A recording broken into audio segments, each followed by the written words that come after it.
بسم اللہ الرحمن الرحیم۔ السلام علیکم ورحمۃ اللہ وبرکاتہ۔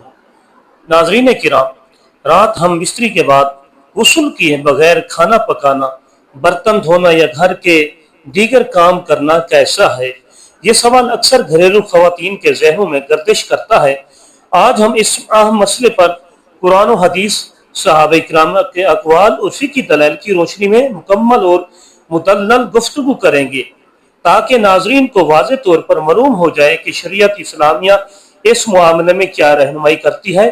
قرآن مجید میں اللہ تعالیٰ نے ارشاد فرمایا، وَإِن كُنتُمْ جُنُبًا فَاطَّهَّرُوا، فرمایا اگر تم جنبی ہو تو پاک ہو جاؤ، خوب پاک ہو جاؤ۔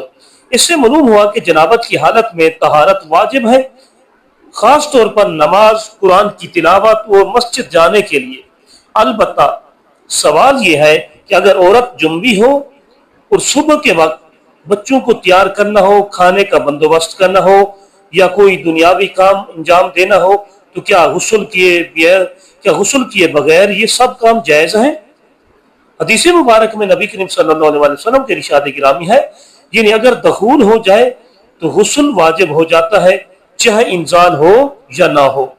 جنابت کی حالت میں نماز پڑھنا، قرآن چھونا، مسجد میں جانا جائز نہیں، لیکن روزمرہ کے دنیاوی کام جیسے کھانا بنانا، بچوں کو سنبھالنا، برتن دھونا، کپڑے دھونا، گھر صاف کرنا وغیرہ یہ ممنوع نہیں ہے، منع نہیں۔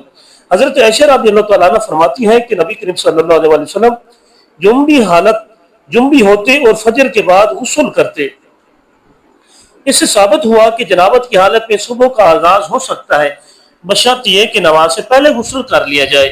امام نووی رحمۃ اللہ علیہ فرماتی ہے، یعنی جنابت نجاست حقیقی نہیں بلکہ حکمی ہے، اس لیے کھانا پکانا یا دیگر دنیاوی کاموں کی ممانعت نہیں۔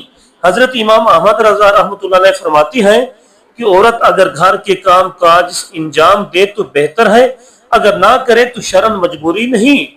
حضرت مولا علی اور حضرت فاطمہ رضی اللہ تعالیٰ عنہما کے درمیان نبی کریم صلی اللہ علیہ وسلم نے کام کی تقسیم کی۔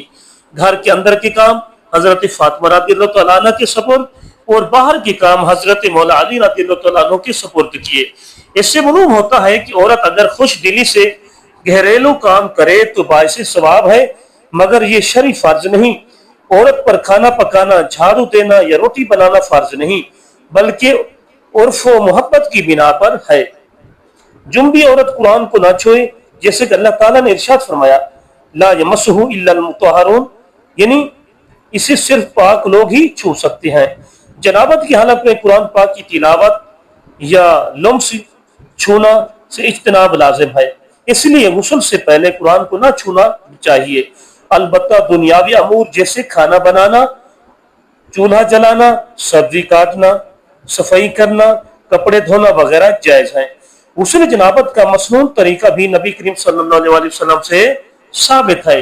پہلے نیت کرے دل میں، پھر ہاتھ دھوئے، شرمگاہ کو صاف کرے، مگر مکمل وضو کرے، پھر 3 بار سر پر پانی ڈالے اور پھر پورے جسم پر اس طرح پانی بہائے کہ کوئی حصہ خشک نہ رہے۔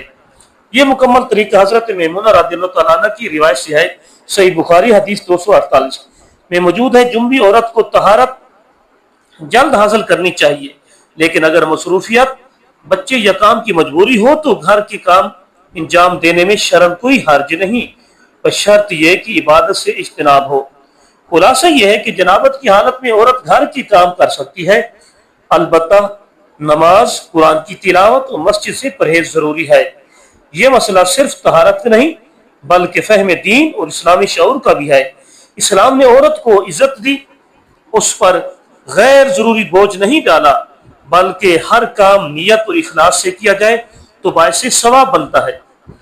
پیارے ناظرین کرام، اگر آپ ایسے ہی مدلل اور شرعی رہنمائی پر مبنی ویڈیوز مزید دیکھنا چاہتے ہیں تو فوراً ہمارا YouTube channel Hanif voice subscribe کریں، جہاں آپ کو قرآن و سنت کی روشنی میں ازدواجی مسائل، خواتین کے شرعی احکام، طہارت اور نماز کے اصول اور سنتوں پر مبنی آسان انداز میں ویڈیوز میسر آئیں گی۔